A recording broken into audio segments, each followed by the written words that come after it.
Okay. Om. Om Sahana Vavatu Sahanau Bhunaktu Sahaviryam Karavavahai Tejasvinavadhitamastu ma vidvishavahai. Om Shanti Shanti Shanti.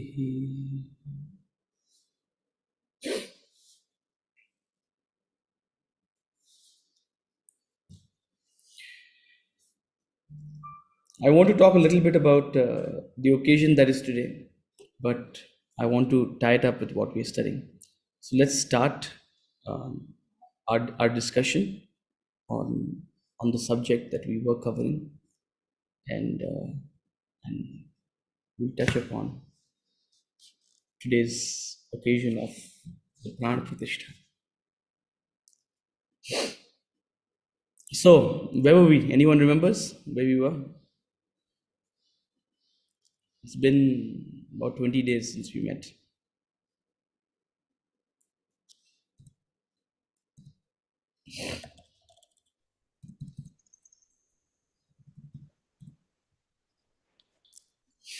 Are you guys reading the book? Have you guys been reading the book? I keep telling you, this book is not meant to necessarily be taught like this. This is only it's only a support. Actually, it's meant to be read by oneself. That's the way it's written. That's the way it's meant to be conveyed. So do keep reading. We were on chapter 7, Light of Wisdom. We were discussing the subject of knowledge and how to gain knowledge, the impediments of gaining knowledge. The last subject we covered was the process of actually gaining wisdom. Knowledge is not sufficient. Knowledge is just external information that everybody has knowledge. But how to convert that knowledge into wisdom, to live it, is what is essential. And then we shifted gears and were about to start this topic of the aggressive and the passive. It's up on your screen. I don't know what page it is because this doesn't tell me what page it is. So we were talking about the process of how to gain wisdom, the impediments that present themselves in gaining wisdom, and thereafter the actual process, the process of independent thinking, questioning everything, not taking anything for granted. Questioning is the essence of gaining wisdom, which is always missing in our education system, not only at schools but even at homes. It's a slow, gradual process. It's like making yogurt. You have to let it be. You have to sit with the knowledge. And then we come to the subject called the aggressive and the passive. The reason this topic falls in this chapter is because knowledge, wisdom has a role to play in your life, which is independent. See, people might say, मैं तो भक्त हूँ, मैं तो योगी हूँ, मुझे ज्ञान की क्या जरूरत? ज्ञान से ही भक्ति आती है, भक्ति से ही कर्म करने की कन्विक्शन जो है वो आती है. They are interlinked. You cannot have bhakti without knowledge is a mockery. It's madness. Bhakti without knowledge is madness. In the Bhagavad Gita, he says, "From knowledge arises bhakti."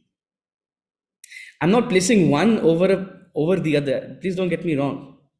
It's not that knowledge is more important than bhakti or something like that. No, that's not the idea. How does bhakti arise in you? How does bhakti arise in you? It's through wisdom. And when you are most devoted, you plunge into action. See, think about this. Think about any organization, any institution. Who's the most active worker? One who believes in the cause the most. one who believes in the values of the organization, one who believes in the mission of the organization. What is believing in the mission of the organization? Bhakti. And what does that bhakti lead to? Tireless action. So from knowledge arises bhakti, and from bhakti arises action. The conviction for action. So they are interlinked. They are interlinked. You can't have one without the other. So knowledge has an indispensable role to play, something that was lost in our culture, in our tradition for the longest time. Because the umbilical cord of knowledge has been severed for a long time.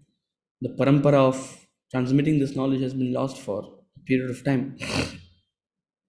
That's why we had a disarray in our civilization. We had an identity crisis.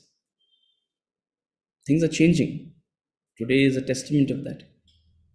But what does knowledge do? Knowledge makes you aggressive. Wisdom makes you aggressive. He's going to define these terms. Wisdom makes you aggressive. The lack of knowledge keeps you passive. So, all human beings, he's classifying, all human beings can be classified into primarily, first of all, two categories: the aggressive and the passive. You can see it in this chart in front of you. The aggressive and the passive. What is aggressive? What is passive? What is aggressive? What is passive? There's a definition to this. This is not just any random word, any random meaning being used. Aggressive means a person who uses their intellect. A person who uses their intellect to think, reason, judge, decide, measure, analyze, assess, understand, comprehend. Your buddhi is the Lord's gift to you. Without a buddhi, you'll be a buddhu. We're all buddhus because we're not using our buddhi. We have it, we're not using it. It's lying in our shelf.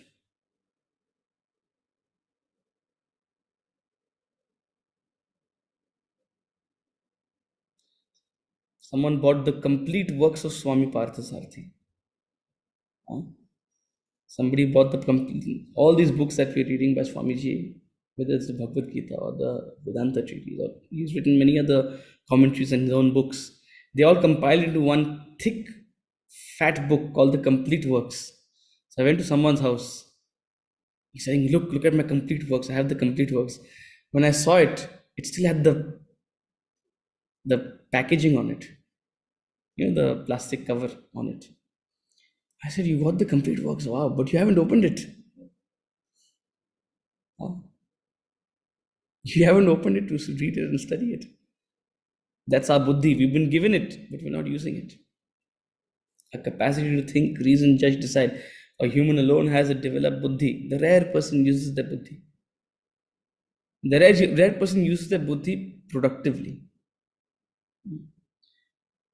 The rare person uses, so at the very beginning of Vedanta, we're taught every human being has three material equipments.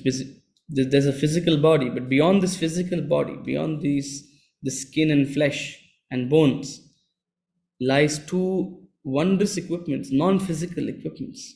They call the mind, manas, and the intellect, buddhi. The mind and the intellect. The non-physical body, the body at the level of thoughts. So your thoughts can be classified into two equipments: your mind and your intellect. Your mind is the seat of your emotions, your feelings, your likes and dislikes, your desires, your impulses, your whims and fancies. We're all familiar with the mind. It's what we call dil. दिल तो बच्चा है जी, थोड़ा कच्चा है जी, काफी कच्चा है. And besides the dil, you have the intellect, the buddhi. The buddhi is your seat of thinking, reasoning, judging, deciding, assessing, analyzing, understanding. The tool with which you manage the affairs of the world. The buddhi is what helps you become an independent person. See, a plant is completely dependent on its environment. In a certain situation, it will flourish. In a certain circumstance, it will die away. Why? Because the plant has no capacity to adapt. Very little capacity. Yeah, some plants develop some capacity to adapt over thousands of years, but practically nothing. You give it a trick situation, it'll still die. An animal still has a little more capacity, but it's still very much dependent on its circumstances. If there's a calamity, an animal will rarely be able to manage it. That's why they need some extra sensory capabilities. Suppose there's an earthquake, you'll realize most of the animals will go into higher ground, or the birds will start flying. Right now in Japan, there was an earthquake in the beginning of the year. So they were showing footage of how all the birds, before the earthquake struck, so they have these extra sensory abilities to compensate for their buddhi, for their inability to deal with such situations. But a human alone has an intellect to harness the world, to manage the world. Not only manage the world, manage oneself, manage one's own emotions. So a person who uses their intellect becomes self-sufficient, becomes independent, becomes capable of dealing with problems and situations. So a person who uses their intellect is called aggressive. That's the definition used in this context. A person who uses their buddhi. And to use the buddhi is like a muscle. It has to be trained. To develop a strong buddhi, you have to start using it from a very young age. It has to be cultivated. Parents have to cultivate the use of intellect in their child. They should promote the question. They should promote reasoning. They should promote finding solutions. Everybody hates mathematics. Huh? The best thing about mathematics is nothing else. Maybe the subject will be utterly. People say, "What is the use of mathematics in my life?" Agreed with you. Maybe most of it will be useless to you in some sense. But what it helps you do is learn how to do problem solving. Think analytically. It makes you use your buddhi. That's it. It trains your muscle. That's about it. So it's a process that has to start early on. In the absence of a buddhi, it's like you are outsourcing your thinking to others. When you don't have a strong buddhi, you rely on the opinions of others, you rely on the decisions of others, you rely on the precedent set by others, you rely on the thinking done by others. अच्छा वो क्या बोल रहे हैं बताओ हम उसको ही follow करेंगे. I'm not saying it's right or wrong. Their thinking might be right, but you're leaving it to chance. You're dependent, highly dependent. The rare person has an independent capacity to think. So, the role of knowledge, the role of spiritual knowledge, besides, of course, cultivating certain values in you, the most important aspect of spiritual knowledge is to make you question, to make you open minded, to think and reason, to think about the mystery of life, to question into the nature of existence. It promotes questioning. It doesn't provide as many answers as many questions it promotes. The purpose of spiritual knowledge is to build your buddhi. Is to build your buddhi. Swami used to always say the purpose of these 3 years in the Vedanta Academy is nothing else, is to help you build your buddhi. Whatever buddhi you have, to cultivate it further. So, a person who uses their buddhi is aggressive. On the contrary, a person who is driven by the mind, a person who's driven by desires, simply, the person who's driven by likes and dislikes, they are called passive. They are called passive. And beyond the mind or the intellect, in terms of its predominance of views, people have their natures. People are either selfish or unselfish. Huh?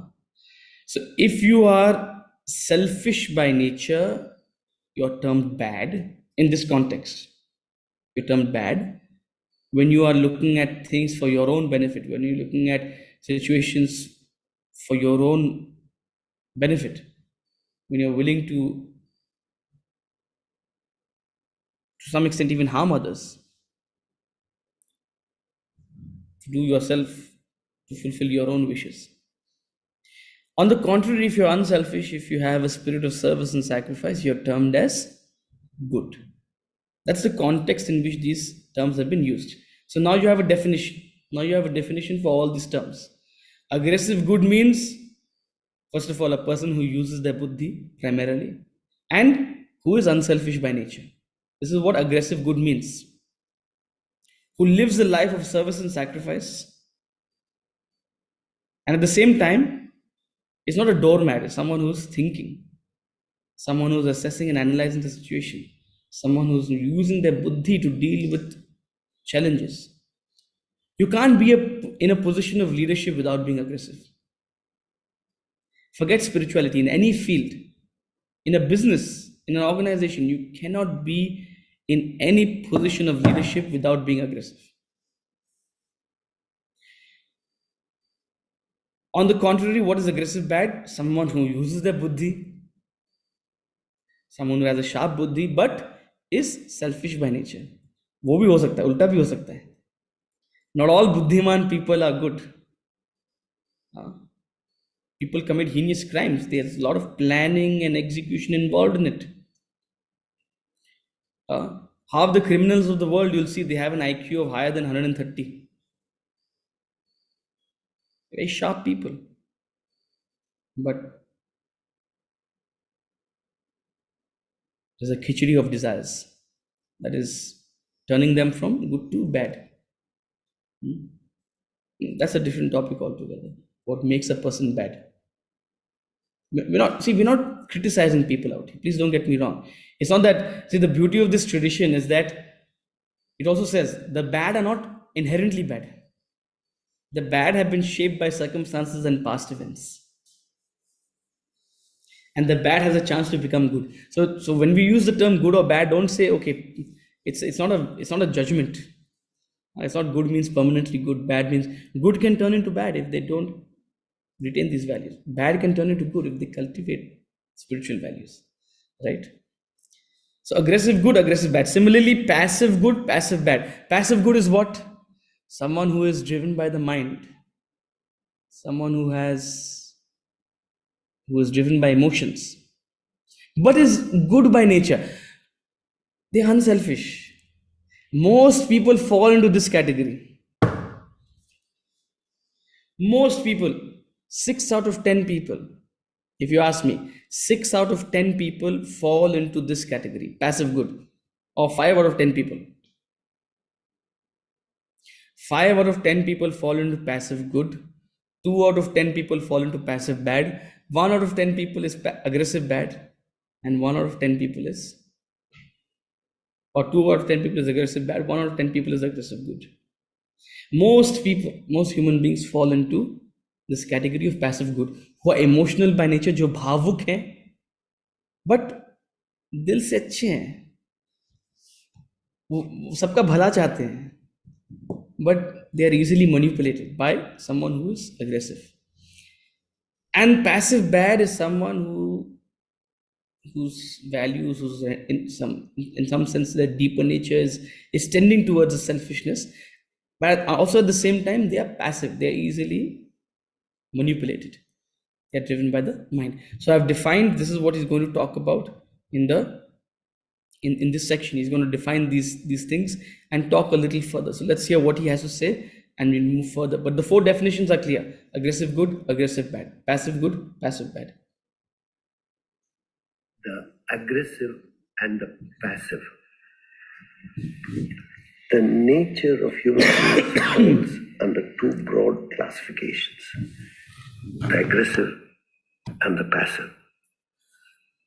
The aggressive are those who use their intellect in life's activities, while the passive operate from the level of their mind. Again, each of these can be classified as good or bad. Thus, there are the aggressive good and the aggressive bad persons. Likewise, the passive good and passive bad. The terms aggressive and passive have a special connotation derived by the use or non-use of the intellect. The mind and intellect are the two equipments which propel human activity. The body cannot act on its own. Actions proceed from either the mind or the intellect. A person is considered passive when he acts from the mind without the guidance of the intellect, whereas he uses his intellect to direct his mind and body to act is classified as aggressive. A passive person functioning from the mental level lives by his feeling rather than reason and judgment. He does not think, discriminate with his intellect, nor scrutinize, analyze his actions, much less question their merit or demerit. He lives a routine, mechanical pattern of life, follows blindly the life of his family, predecessors. Environment, situation, and circumstance shape his individuality rather than his individuality shaping them. By and large, he lives an unintelligent, dogged life of passive acceptance of whatever has gone before him. He lacks the intellect initiative to use his human resources to rise above the external influences and steer himself to a meaningful, purposeful life.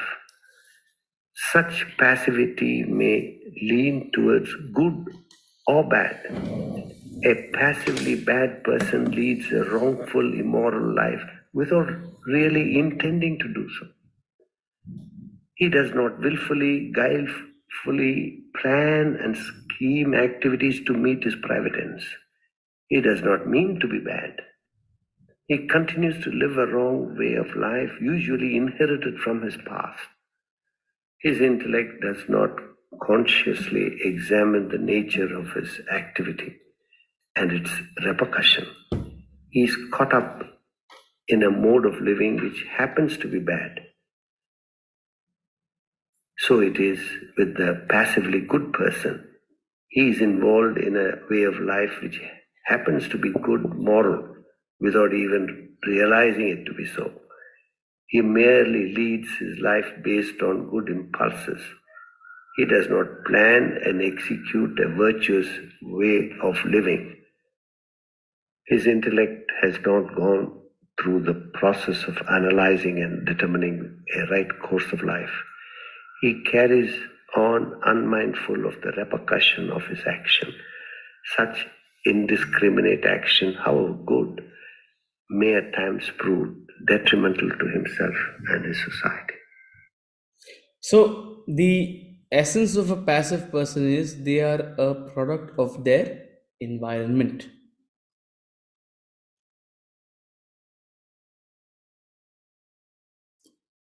Or another way to put it is the influence of the environment is far greater in a passive person. The environment molds such a person. So the environment is relatively, if such a person is born in Vrindavan or in Kashi, they'll have a habit of doing some kind of puja, doing some kind of arti, having some kind of rituals. But mostly shaped by the environment, what everybody else around them is doing, what their family is doing, what the society is doing. If such a person is born in Gurgaon, I will not say what they are doing. But again, shaped by the, see, I had a puja at my house the other day. So we got a Panditji from nearby, from a temple nearby. So half the people from Gurgaon, their house is barely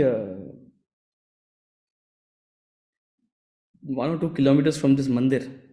And there are not that many, I mean, there are many mandirs in Gurgaon. But in comparison to, say, the number of liquor shops or the number of malls, it's far lesser.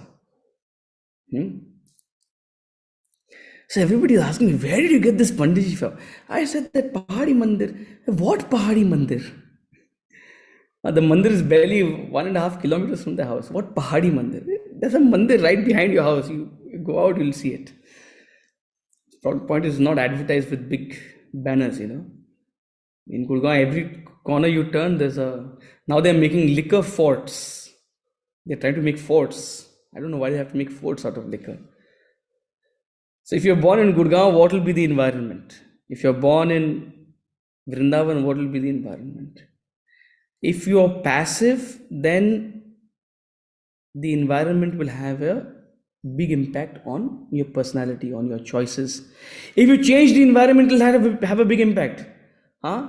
People born in Bareilly, for example, imagine born in Bareilly, then they get into a big college, they work very hard, they get into US, they shift to US. 5 years in US, a Bareilly boy, what happens? Huh? Their eating patterns have changed, their sleeping patterns have changed, their speaking patterns have changed, their all sorts of routines and mannerisms have changed. They only drink mineral water now.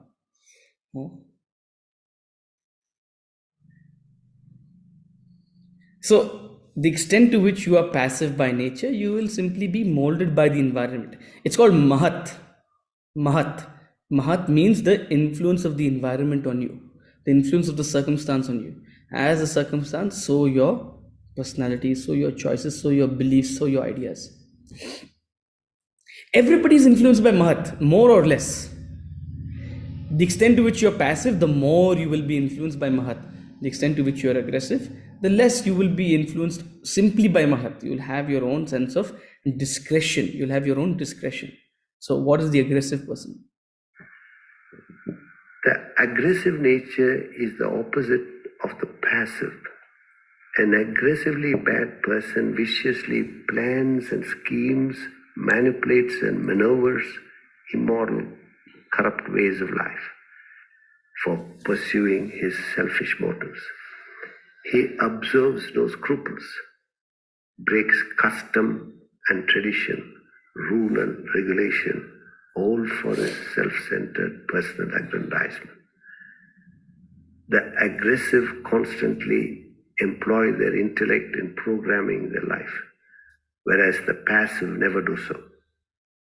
Consequently, the aggressive are more powerful. The aggressive bad dominate over the passive good and bad and freely exploit them to serve their personal interests. So this is the situation in the world. See, aggressive badness. Now, we've talked about it before.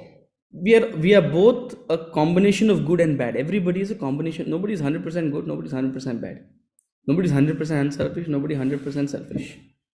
Nobody's 100% Daiva. If you want to talk the language of the Bhagavad Gita, nobody's 100% Daiva. Nobody's 100% Asura. We have Asura and Deva all in our personality. But what we have always said is, to become an Asura, it requires no effort. The descent into Asura is a free fall. Gravity is pulling you down. Does it take effort to be lazy? Does it take effort to be greedy? Does it take effort to be jealous? Does it take effort to gossip? It takes effort to resist being jealous. It takes effort to resist gossip. It takes effort to resist being greedy. So cultivating higher values, going from bad to good, requires effort. But going from good to bad requires no effort. So the natural flow of gravity as such is to push towards a sense of badness in some sense. There's a certain, so if you don't apply a basic effort to uphold your values, you will descend into badness, or certain forms of badness, as it were, certain forms of selfishness. And this is what happens. People with an aggressive nature, the moment they get power, what happens? The moment they get wealth and power, the nature of humans is to abuse power. What is it saying? Absolute power corrupts absolutely. Hmm? Give a person power and just see how they conduct themselves. It's a testament of a person's character. Give them position, give them power, give them wealth, and see how they conduct themselves. Because the moment there is power, what happens? The aggressive nature tends to badness. People abuse their power. People abuse their positions. People bend the rules. People take advantage, become corrupt. Out of 10 people in power, 8 become corrupt. Isn't it? Am I saying something wrong? Out of 10 people in power, 8 become corrupt. 2 will be able to deal with the power. 2 will not be completely drunk by power. So I'm talking about the gravity of badness. There's a certain gravity to badness. Cultivating goodness or remaining good takes effort. So two things happen. First of all, the aggressive are more powerful than the passive. Why? Because they have a buddhi to think, reason, judge, decide, plan, organize, analyze, program their life. The passive are just chalta hai. As the world is functioning, as the environment is functioning. So the aggressive are in a position to control and manipulate the passive. The aggressive are in a position to control and manipulate the passive, and this is what is happening everywhere, whether it's in families, whether it's in societies, whether it's in entire countries. The aggressive are manipulating and controlling the passive. So what happens? He says, the aggressive good person. The fourth cadre is the aggressively good person. Rare indeed is one in this category. The aggressive good is inherently virtuous, divine. He uses his intellect to plan and program his course of life for the benefit of one and all. Never functions impulsively. His reason and judgment steers every activity, directed to the well-being of the community. He studies facts, foresees consequences, and works towards the best interest of the people.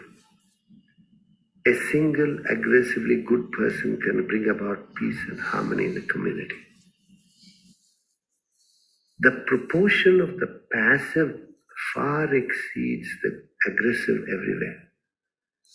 The reason being that human beings hardly use their intellect.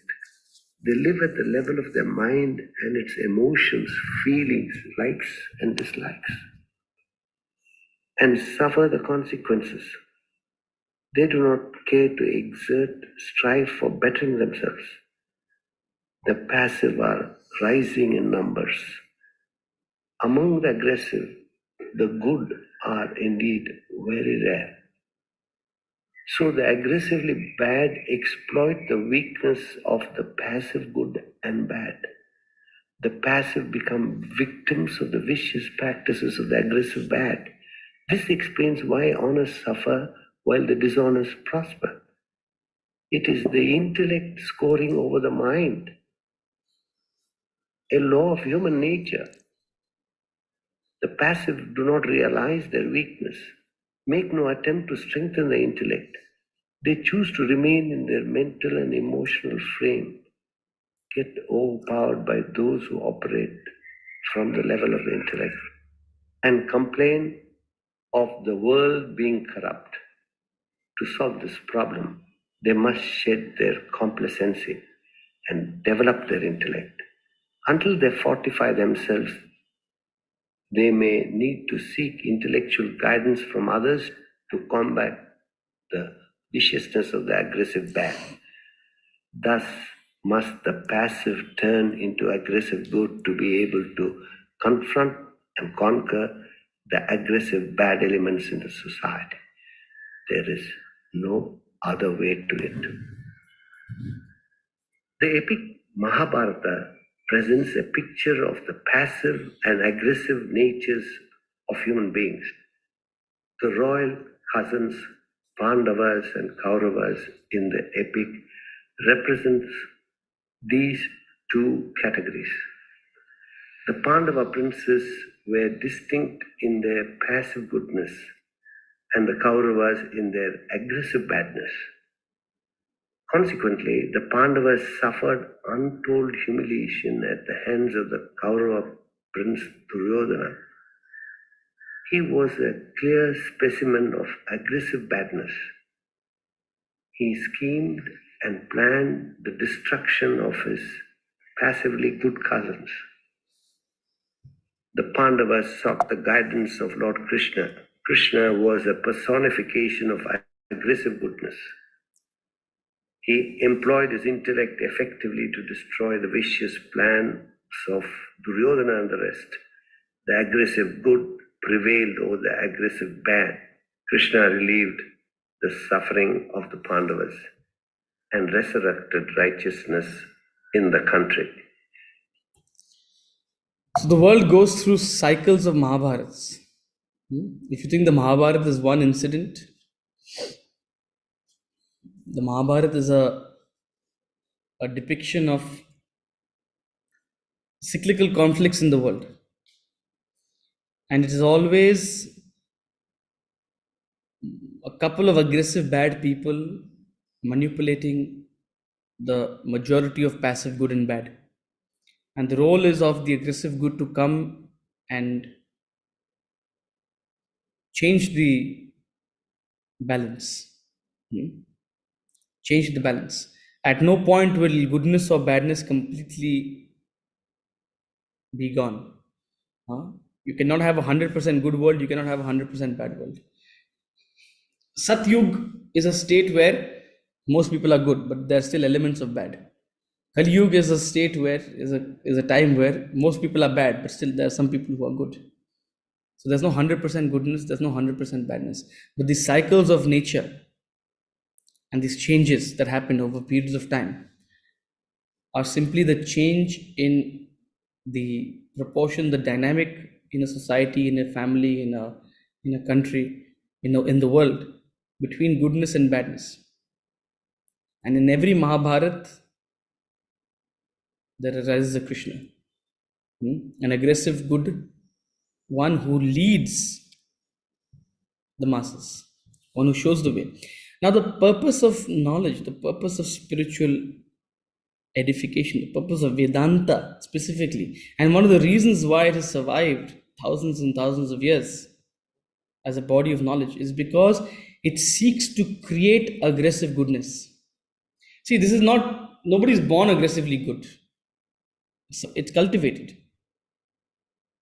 It's either cultivated from your past or the effort you put in this life, but it's cultivated. So the idea of Vedanta is not to simply make you sing bhajans and kirtans. Nothing wrong with bhajans and kirtans. Please sing them with all glee and joy. But it is to empower you with this knowledge and to empower you with this ability of the buddhi, so that you may become aggressively good. When you become aggressively good, two things will happen. First of all, you will not be a victim of your circumstance. You will not be a victim of your environment. You will not be easily manipulated and managed by others. You will be a master of your situation, a master of your circumstance. Second thing, you will be in a position to positively influence others. The aggressive good have an important role to play in, I'll use the word manipulate, in manipulating the passive and the passive good and bad, in educating, in emotionally managing the passive good and bad, to increase the armies of the good. That's the role of an aggressive good person. An aggressive good person as a head of the family, when an aggressive good person heads the family flourishes. Problems are managed, conflicts are dealt with, things are resolved. But at the helm, when there is no aggressive good person, there's problems, there's conflicts. So aggressive goodness is cultivated over time. It takes a sufficient amount of experience as well. Just, there's no set rule for certain age, but it takes time. It takes time. But by the time you're in a position of influence, by the time you're in a position of being a guide, nobody's the head of a family at the age of 10 years of age. By the time you're 40, 45, 50, you'll be in a position to manage your family affairs or your community's affairs. Are you aggressively good? Or many people become aggressive but not good. So when they get that position, they turn manipulative. They abuse their power, they abuse their position. And the world always complains, why are the good suffering at the hands of the bad? Isn't God there who's looking after all of us? No, God is not there looking after all of you. God doesn't care. I'm going to say this. God doesn't care about you. Okay? Not because God is bad, because you don't care for yourself. God doesn't care about you because you don't care for yourself. You've been given a buddhi. Are you using it? God's giving you the most important shastra, most important weapon to combat all these problems. You are not using it and you're simply blaming God. Oh, karma is not functioning. Huh? Look, the bad people are always flourishing. Well, the bad people are flourishing is because people are not cultivating their buddhi. If people empower themselves with the buddhi, they will not be easily manipulated. Satyameva jayate. Satyameva jayate. And how does truth eventually triumph? How does truth alone triumph? Is through the cultivation of aggressive goodness. What we're seeing today in Ram Janmabhoomi, one of the reasons we got into a position where we became colonized for hundreds and thousands of years is because of a certain passive goodness which we descended upon. We retained goodness, but we became passive. The lineage of the knowledge, the lineage of wisdom was lost. And it even became worse through the colonization. But the resurgence we are seeing today is a testament of this is a 500-year-old problem. Now, we don't want to, this culture doesn't want to harm others. This culture doesn't want to destroy others. It reminds me of the situation where the Pandavas, after everything they had been humiliated with, they asked the Kauravas for 5 villages. They asked the Kauravas for 5 villages. The Kauravas even rejected that. Similarly, there was a time when I believe when the Vishwa Hindu Parishad was formed and stuff like that, they said we simply want 3. I believe it was Kashi, Mathura, and the third one, Somnath, is it? Ayodhya. Kashi, Mathura, and Ayodhya. Yeah. So Mathura is Krishna Janmabhoomi. Ayodhya is Ram Janmabhoomi. And if you go to Kashi Vishwanath, you'll see it right there. You have to be blind not to see it. The remnants of an old temple. I don't know what proof people require. The idea is not to conquer and destroy others. It's saying let us simply, we've been through a lot of pain and conflict. Now, whatever has happened has happened. Let us start afresh, but just give us these 3 important sites. Even for whatever reasons, for various political reasons, that was rejected. But here you're seeing a resurgence, and this was done so beautifully, so meticulously. It wasn't done through the sword. Eventually, it was done in a manner of through the court rulings and all of that. Of course, you had the incident in 92. But even then, there wasn't,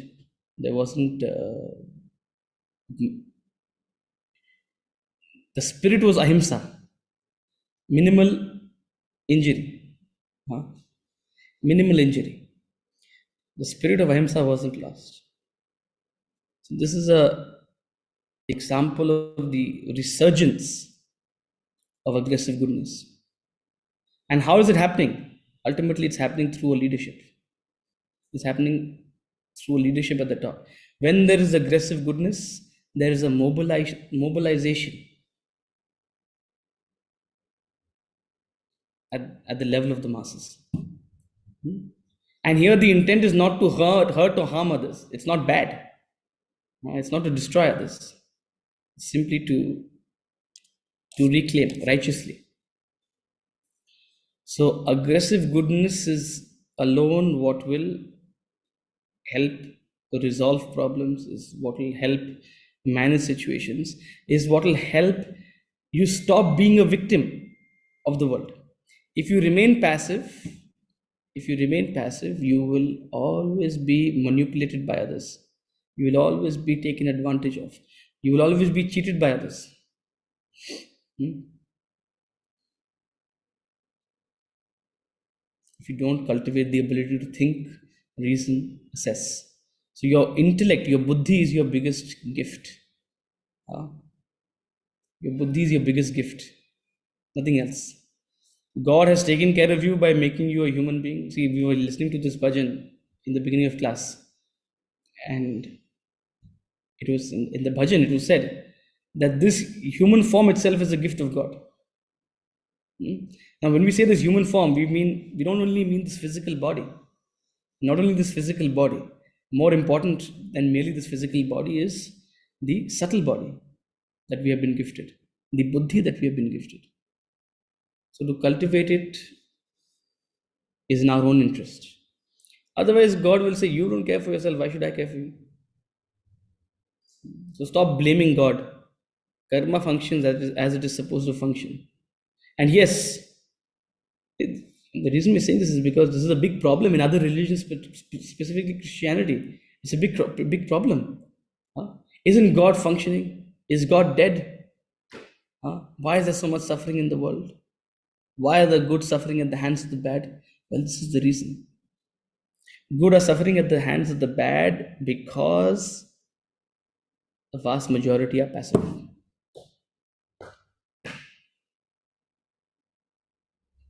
Now, even by saying this, it's not that everyone will become aggressive. It's not, statistically, it's not possible. The proportion of the passive will far outnumber the aggressive. But it takes one aggressive good person to influence millions. So if 1 in a million also rise up, it's enough. If we have 50 aggressive good people, 100 aggressive good people, the entire country will be managed. If you have 100 aggressively good people, the entire country will be managed.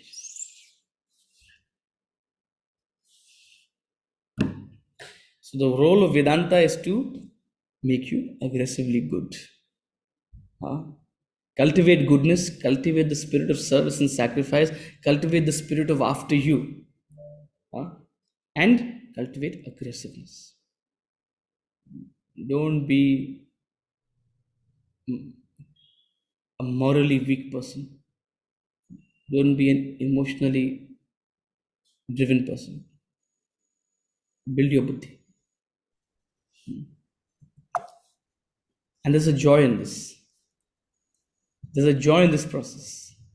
The process of growth, the process of learning itself, it's like a metamorphosis. A metamorphosis, it's a new birth. It's a new growth. So there's an immense joy to learning. The idea is not to make this a burden, not to make you memorize new concepts and ideas. The idea is for you to bring this into your life, experiment with it, and enjoy the process. So there's a certain joy to learning, which he's going to talk about. Joy of learning. The knowledge of Vedanta confers aggressive goodness on you, a knowledge that develops a powerful intellect which clearly distinguishes virtue from provides you the guidelines to destroy evil and protect the good. Thereafter, you will not be victimized by anyone, nor would you victimize others. You would mean and do good to the society. Become a beacon of knowledge and virtue for the rest of the world to follow. Interestingly, in chapter 18 of the Bhagavad Gita, he talks about a strong intellect versus a weak intellect.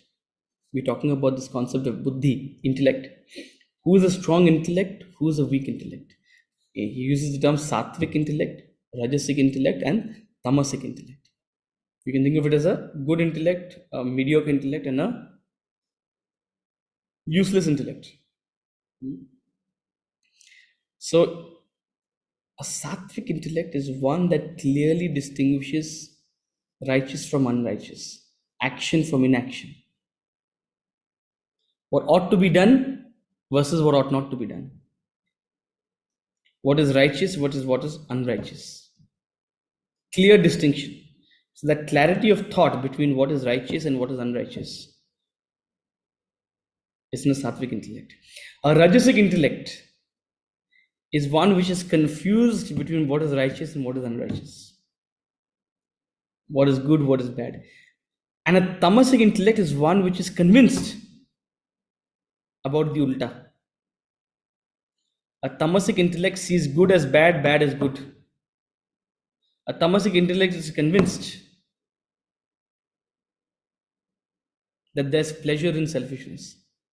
A tamasic intellect is convinced that दुनिया भाड़ में जाए अपना देखो. It's convinced about that. So this interestingly ties back into the concept of aggressive goodness and badness. The more you build the buddhi, the more clearly you'll always also be able to distinguish between good and bad, between right and wrong, between righteous and unrighteous. The weaker your buddhi, the more confused you'll be about it, or completely perverse idea you'll have about it. People carry the general impression that Vedanta is abstract, terse, inaccessible, not meant for the common man, and that only those who are brilliant should attempt to approach it. This is not true. The misconception arose because the subject matter of Vedanta has to be learnt and practiced like any technique, skill, or art. And the process of learning takes a while for the learner to relish it. The initial period of learning is trying. It puts off even some sincere seekers. Ironically, it is a knowledge which is most fascinating.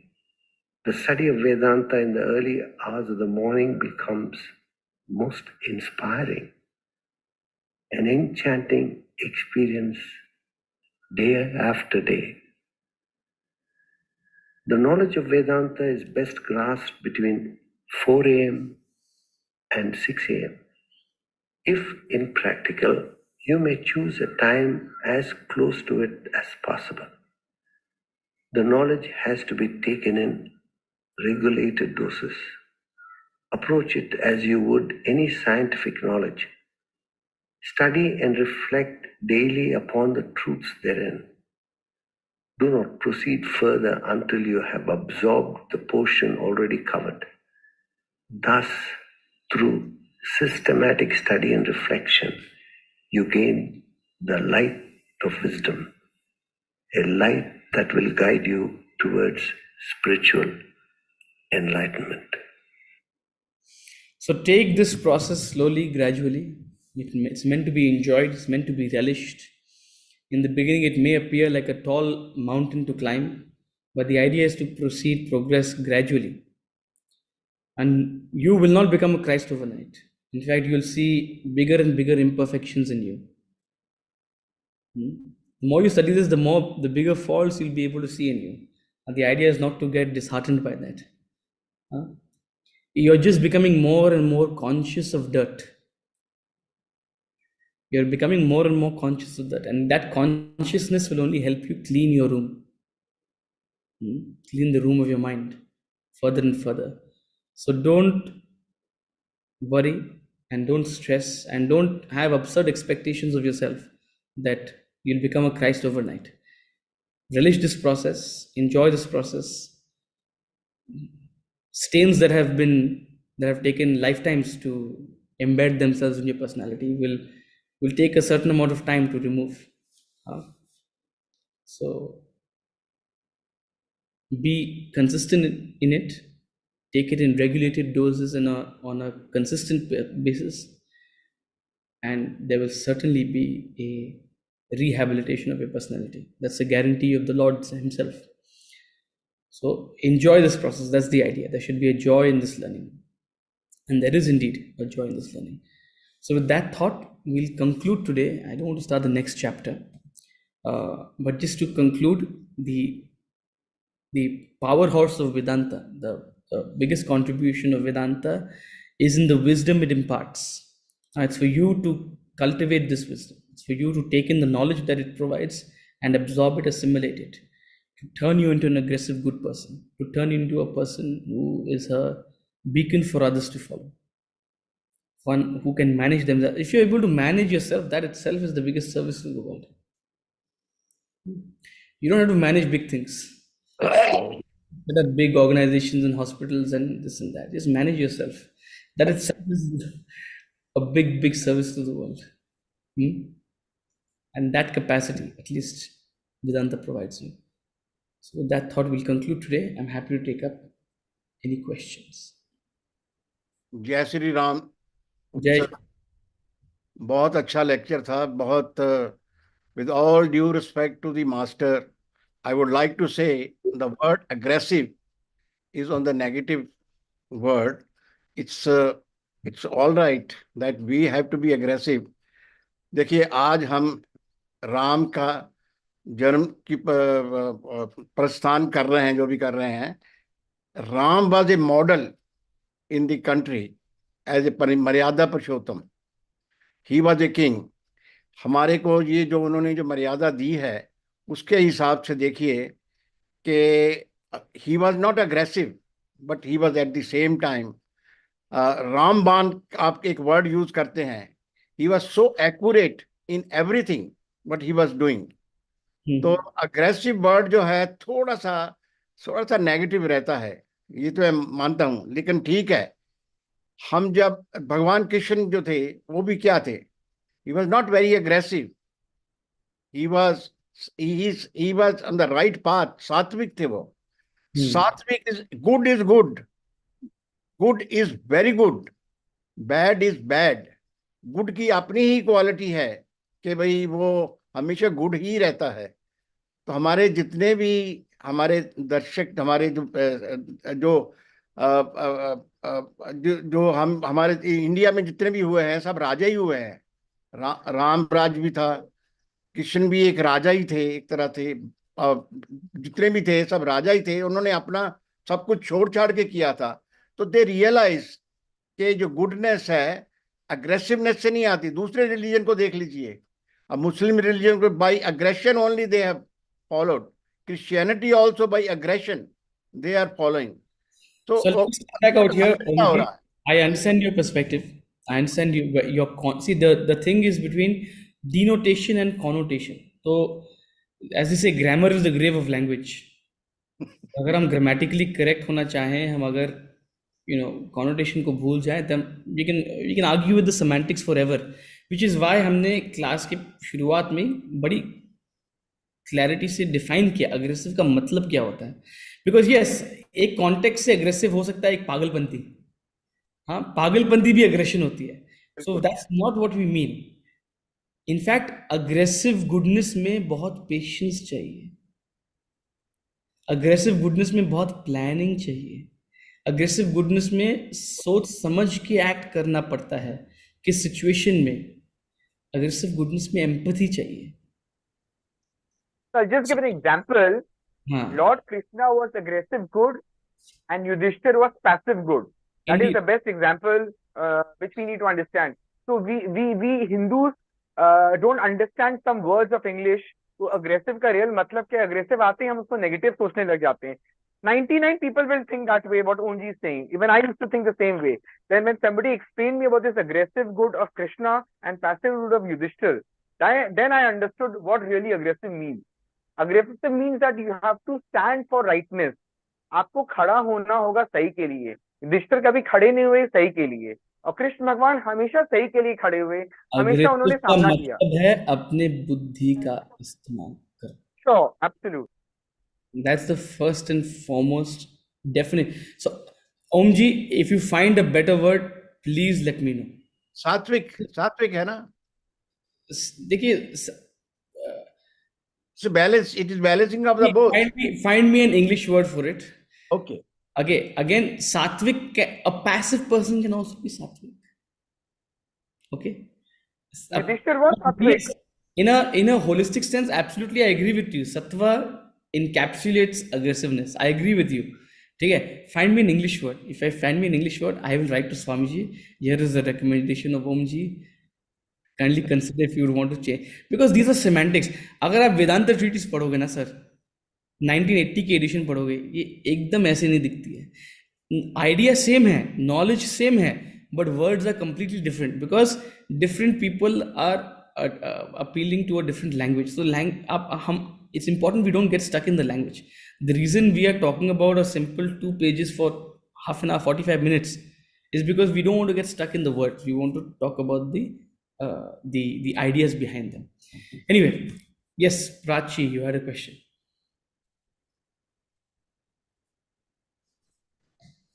Yeah, I was just thinking on the nature of human beings, and that, when we talk about aggressive and passive and good and bad, that like you said, we all have a little bit of good and bad in us. So sometimes we are also aggressive and passive in different situations. Like, certain situations, maybe we act in a more aggressive way, we use our intellect and we, direct our thoughts and everything. And in certain situations, maybe where we don't, probably again, it comes down to knowledge, I guess, where we just follow what someone is doing or are led by emotions rather. So You're right. You're absolutely right. The strength of a chain is its weakest link. The strength of a chain is its weakest link. Now, your capacity to think, reason, be objective in any situation is constantly challenged by your emotions. A doctor is able to conduct a surgery meticulously, objectively on a stranger. The same doctor, when he has to conduct the surgery on his family member, what happens? His hands start trembling. That capacity to be objective, that capacity to be aggressive in some sense is lost. yeah. So, depending on the situation, depending on your attachment, depending on your desire, your emotionalism, certain situations are, see, when it's about someone else, we're all objective. We're all very aggressive in that sense. When we have to give advice to others, तुम्हें तो ऐसे करना चाहिए था, देखो, this is the right way to do this. Aggressive, we're all aggressive in that sense. When it comes to our own problems, we become passive. When it comes to our own situations, we start to compromise. We lose the capacity, that clarity. We fail to take a stance on situations. So we're talking primarily about situations which are hitting closer to home, close to our knuckles. The ones that are closer to our knuckles, that's the test of our aggressiveness. So our true aggressiveness is in situations which actually challenge our emotions. Otherwise, yes, most people are very objective and aggressive when it comes to others' problems. Arjuna was always giving lectures.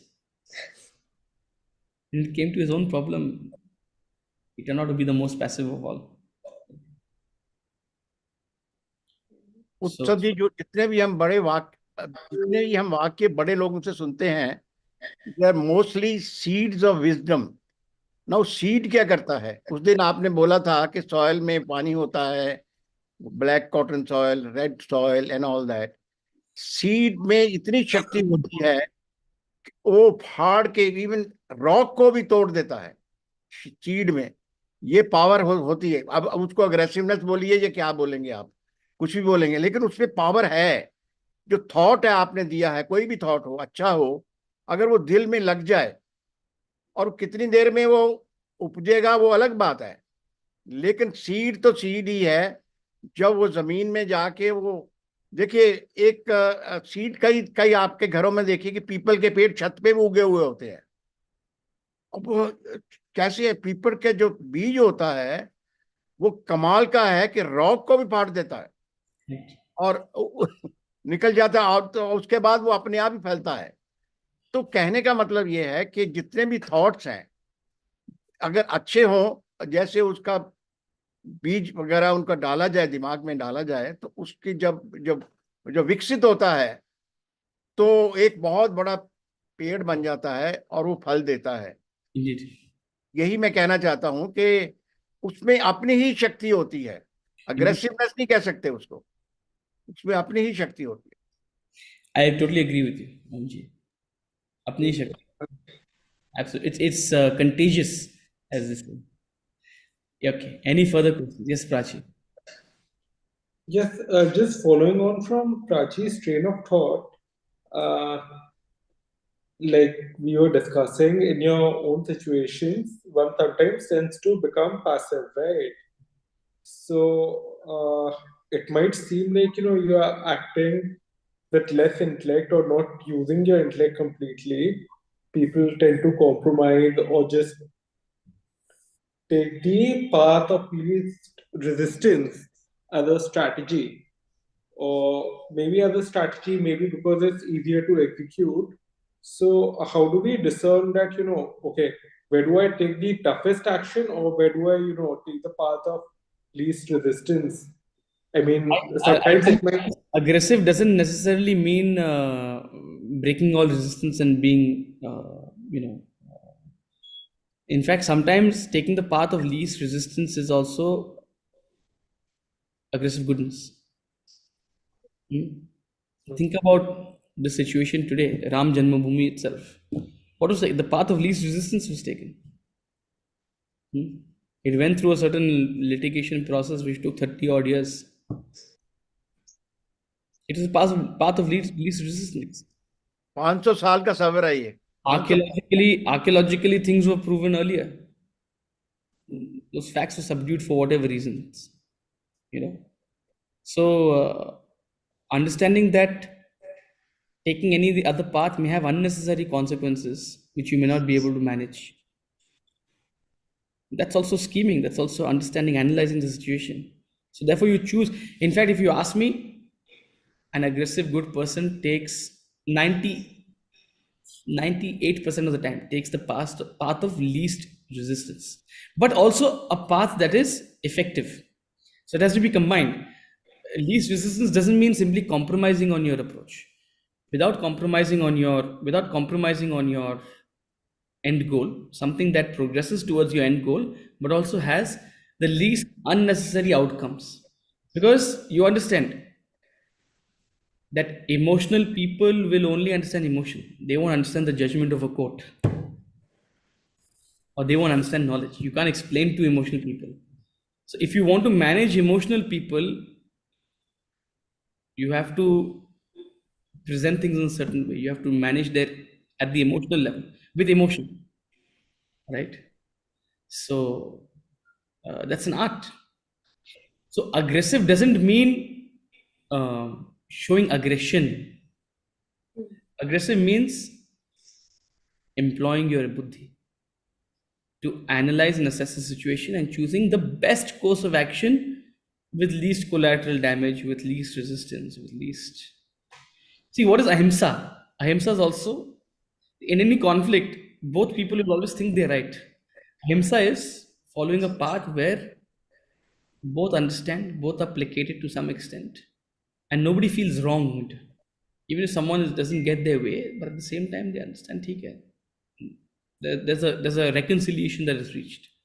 So this is an art, performing. There might be certain exceptional circumstances where aggressive goodness calls for strong action. Like, say, for example, at the time of war, that's a certain situation where a certain level of belligerence has already happened. So you have to stand up for what is. But again, as even in the Mahabharata, as we're told, that's the last resort. Aggression is the last resort. So aggressive goodness takes all of this into consideration. The first choice is path of least resistance. In fact, that will perhaps bring about the most. See, any empire that has been brought about by aggressive conflict has not lasted very long. उत्सव जी, जो पानी की जो बूंद है जो पहाड़ से चलती है और समुद्र तक पहुंचती है, उसको अग्रेसिव थोड़ी बोलेंगे। उसकी वृत्ति है ऐसी कि देखिए वो चलती है और रास्ते में अगर पत्थर भी हो तो उसको उखाड़ उखाड़ के फेंक देती है। सर, मैंने कहा आपको, आप अग्रेसिव के सिवाय और कुछ वर्ड ले आओ मुझे, लेट्स कंपेयर इट, मैं मान जाऊंगा 100%। अग्रेसिव वर्ड भूल जाओ, आपको वो अच्छी नहीं लगती। Okay. हाँ, but find me a word and we'll Next day I'll encapsulate the meaning of what we're trying to convey. Something that is consistent and constant in its pursuit, right? Yeah, Ankit. Yeah, actually, sometimes, when you take the path of least resistance, instant results or instant gratification is not evident. Indeed. So, your course of action might seem questionable, you'll have doubts, and yeah, so you need to People in your own exercise. camp will doubt you. Sorry? People in your own camp will doubt you. Yes. Do you have the right intent? Do you have the capability? Do you have the capacity? So indeed, you have to fight from both sides. You have to fight with your as such your opponent. You'll also have to fight from people who are And apparently. even your mind starts doubting you, right? Indeed. You have Indeed. internal. That's buddhi. That's the role of the buddhi. See, when we talk about clarity of the buddhi, that's why it's not. If it was so easy, then everybody would be buddhiman, right? But the gift of the clarity of the buddhi is that it is able to combat not only external conflicts but even internal conflicts. And yes, there'll be periods of indecision, there'll be periods of doubt, but to wade through those periods is the role of the buddhi, the strength of the buddhi. Now, the extent to which you have a strong, and maybe in the process of it, you'll have to seek guidance from those who also have a sharper buddhi than you, a stronger intellect than you, right? You have to have that that willingness to seek help from others in the process. There's no harm in that. In fact, understanding the limitations of one's own capacity is one of the most important qualities of a strong intellect. One that understands one's own limitations, right? So that's how you build this muscle, by employing it, by using it, by seeking help, by constantly working on it. But absolutely right, there'll be periods of questioning from people on your own side, there'll be questioning from your own mind, there'll be indecision. But as they say, God helps those who help themselves. If you seek to help yourself through such situations, nature will provide you solutions. Nature will bring people into your life who will support you or provide you clarity. Nature will give you a clarity. It'll be epiphanies as such, right? So the idea is you step into this boat and don't worry.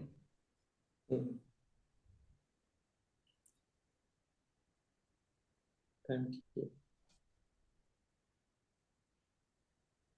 What's the worst that'll happen? One decision will be wrong. 2 decisions will be wrong. It's the worst that'll happen. The world will not end. Okay, with that thought, we'll conclude today's class and we'll see you again on Wednesday. So have a good day. Good days. Do tune in to the Pran Pratishtha today. Enjoy it. I'm having a little bit of goosebumps. I'm excited for it. And we'll see you again on Wednesday. Hari Om. Thank Hari Om. you.